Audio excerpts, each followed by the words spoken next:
Hi everyone, my name is Hadelyn Lako, and I'm here to talk to you about the costs of living out here in Boston, including the rent, the utilities, the transportation, and most importantly, the food. So with that, let's get started.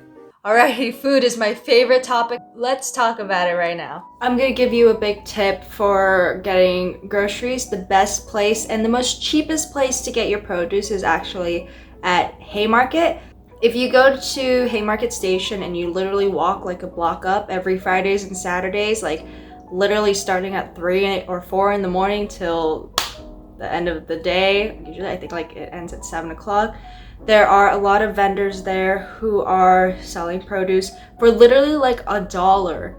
Like I've gotten like a box of blueberries for $1, like box of strawberries for $1, even like a bag of potatoes, you can get that for $1. From what I've learned, the reason why these prices are so insanely cheap is because they are connected to big grocery stores and their new inventory comes in like on Mondays. Now, if you want it even more discounted, I would say go like at Saturday, like right before closing. Like I think they close like, I think at 7. From what I've heard, they will cut down prices even more because unfortunately, at the end of Saturday, they have to toss out what they don't sell, which I think is unfortunate. I feel like they should definitely donate it to the homeless just because it's just produce. They also sell seafood there as well. And it's a really good area. It's really nice. That's the cheat code for getting like insanely cheap and like pretty good produce. Their big name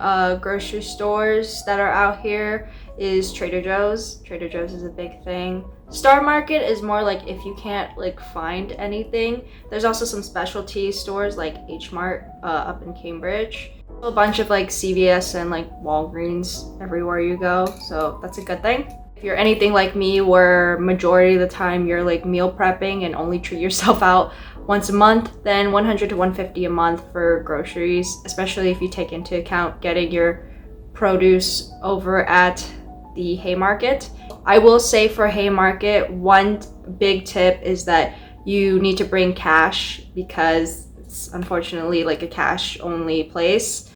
Let's talk about transportation. If you live within the city side, then your main form of transportation is with the T, and a one-way ticket is $2.40 typically, and if you want a monthly pass, that is roughly $90 a month.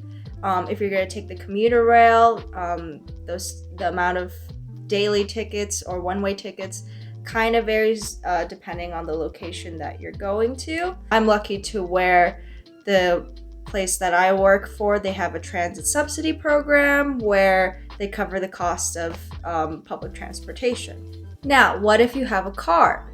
I know that for those who have cars, it's very, very expensive to keep up with the costs here. I know that parking is super expensive, especially when you get closer to the city side. I've seen parking spaces be like $20 for 30 minutes.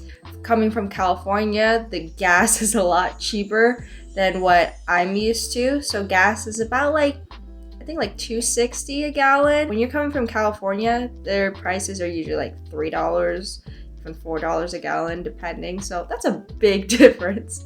If you are planning on bringing a car and moving out here, make sure to do your research. Most of the parking out here is out in the street, and I know once a week they often have like trash pickup and street sweepers. So you would have to move your car at least like once a week from what I recall.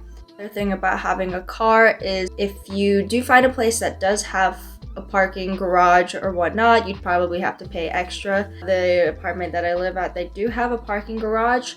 However, you're gonna be ready to shell out like about $500 a month just for parking. If you're living in the city side, I wouldn't recommend bringing a car, but if you're a little bit further out where the tea just isn't as available for you, just be warned about the increase in cost. Utilities, let's talk about them. So for Wi-Fi, I pay about $40 a month with Xfinity Comcast. Xfinity/Comcast is the main Wi-Fi company that's out here in Boston. For electricity, my payment can range from $40 to $50 a month. I'm pretty conscious about my electricity usage, so the company that you have to sign up for electricity is Eversource.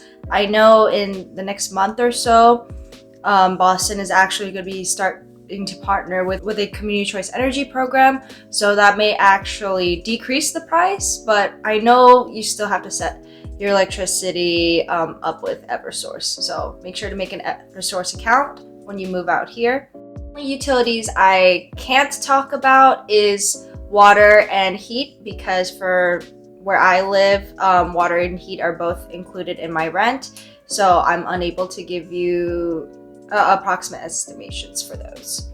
Alrighty, the last thing on the menu I want to talk about is the rent. Now, I'm not gonna lie, I pay a crap ton for rent. I live in a studio and I pay about $2,100 a month, and this includes the water bill, the heat bill, a laundry in unit, and it includes usage of a gym within the building. If you want to live in a studio or like a 1-bed, 1-bath by yourself, or even like sharing with like another person, the amount of rent that I pay is actually kind of low compared to what I've seen. And it also depends like what amenities are included and where the location is. So I was really lucky for me. The place I live at now is way more expensive. I was able to get this for a low price because I moved in during the peak of COVID, when basically the real estate market was just tanking and they were pretty much slashing prices left and right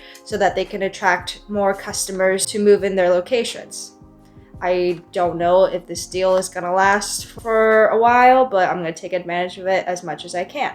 If you ever need to use a laundromat, that's roughly about like $5 to $10 a load, depending where you go and whatnot.